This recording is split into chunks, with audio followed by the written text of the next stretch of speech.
TN News, this is Montana This Morning. Good Friday morning. It's 5:30. Welcome to Montana This Morning. I'm Victoria Hill. Thank you so much for starting your day with us. And good morning to Miller. Morning.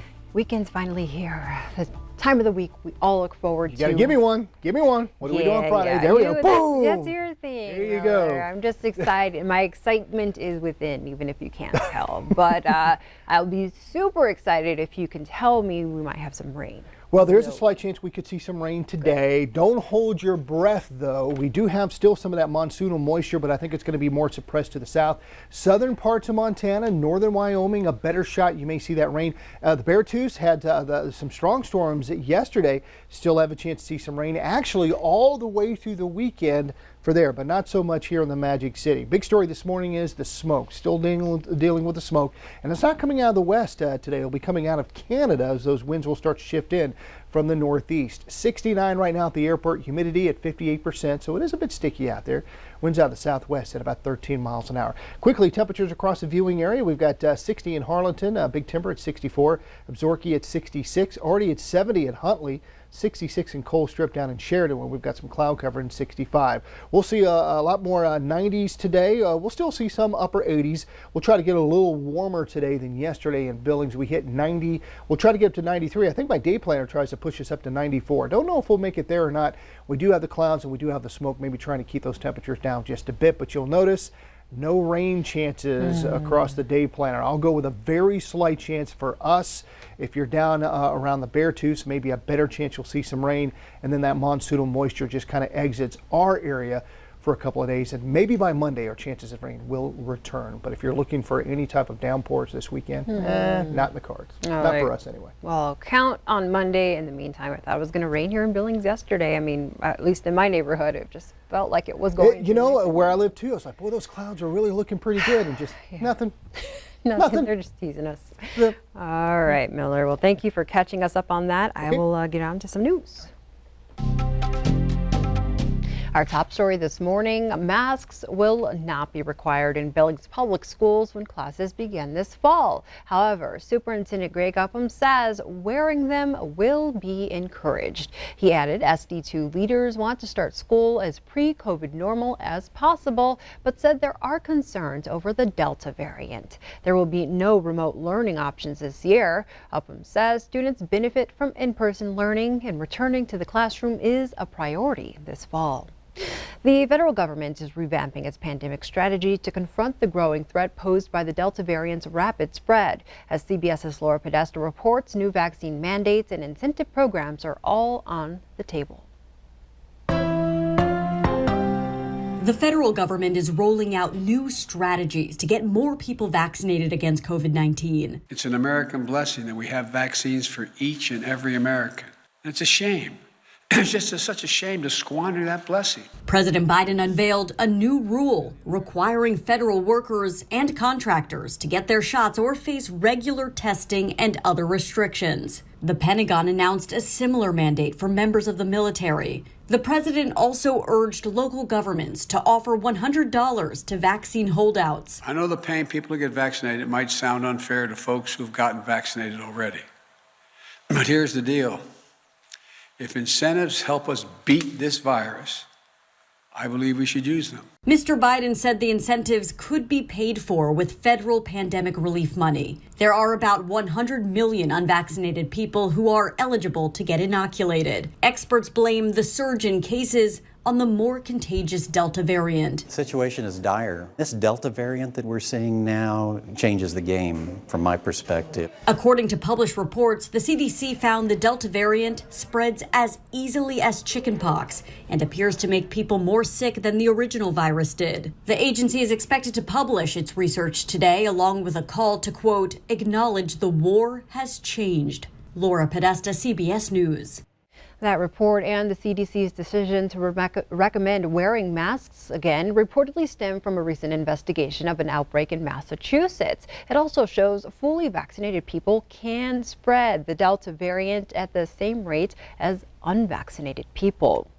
The Biden administration will allow a nationwide moratorium on evictions to expire tomorrow. The Department of Housing and Urban Development says more than 6 million American families are behind on rent. The Census Bureau says more than 3.5 million people currently face eviction in the next 2 months.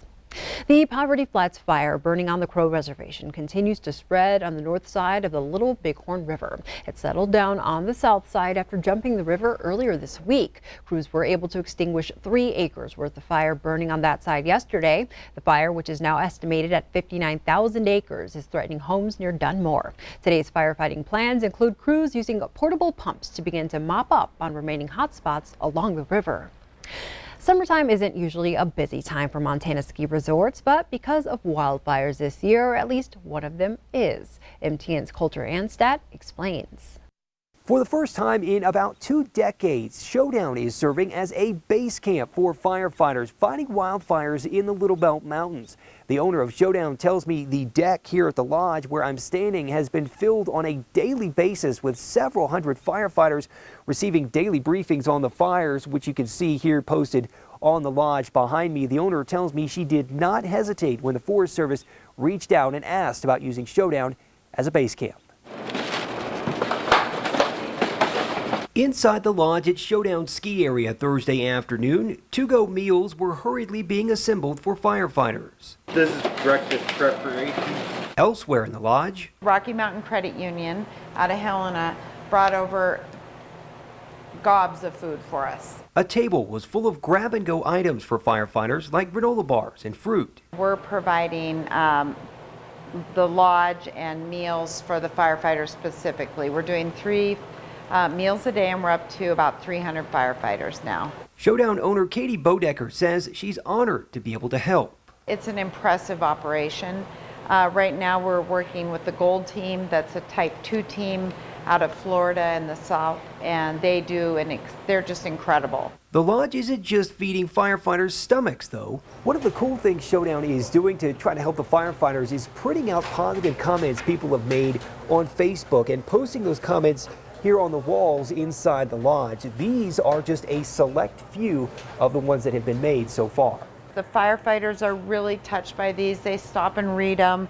Some are kind of funny and cute. Some are really, really thoughtful and sweet. Outside the lodge, firefighters are able to sleep in tents around the ski area and have access to a large mobile sink trailer. We have 3 sinks here in the rear. We have 4 on each side.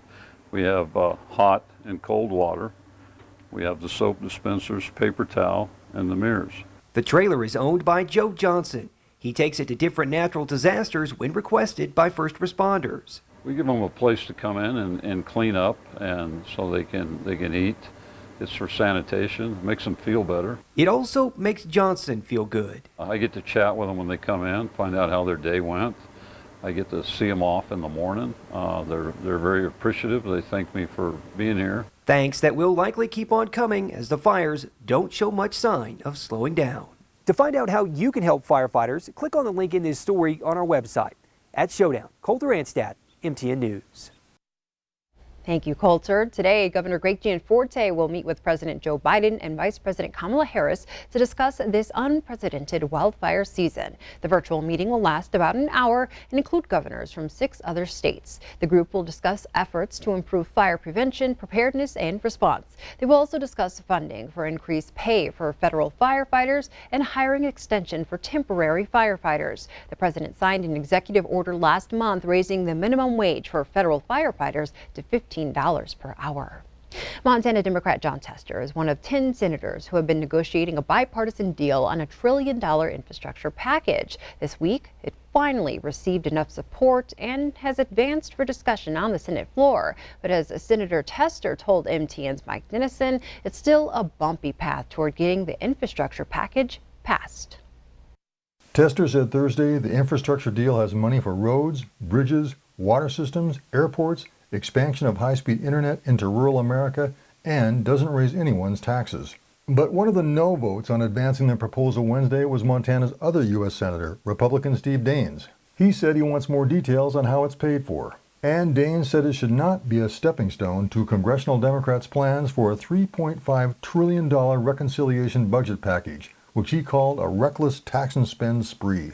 Tester said Thursday the two issues are related politically. I think that there becomes a problem over on the House side if in fact we don't give the reconciliation package an effort to get across the finish line. If it's blown off and it's not done, they're probably going to not have enough votes to pass the traditional infrastructure. Yet he also said the $3.5 trillion reconciliation package is a long way from coming together. The $3.5 trillion package to be done through reconciliation is a shell right now. It's too early in the process for me to say this is a good idea or a bad idea. I'm going to give it a fair shot. I think there's plenty of needs out there, but it's going to depend on how it's paid for and how the money's spent. As for the infrastructure package, Tester says much of it will be paid for with unspent COVID relief funds. He says one reason for that is because Republicans rejected proposals to beef up enforcement on unpaid taxes or increase taxes on corporations or the wealthy. Can the Senate finish its work on the solo infrastructure bill? Tester said Thursday he's hopeful it can clear the body in short order. That would take some bipartisan cooperation. We'll see if that can still happen. Reporting from Helena, Mike Dennison, MTN News. The infrastructure bill could be facing action on the Senate floor within the next week or so. Democrats are also hoping to stir up some bipartisan support on voting rights legislation. Today, President Biden will meet with House Speaker Nancy Pelosi and Senate Majority Leader Chuck Schumer, and they will work to revise a bill Republicans blocked last month. Any voting bills would need at least 10 Republicans to support it.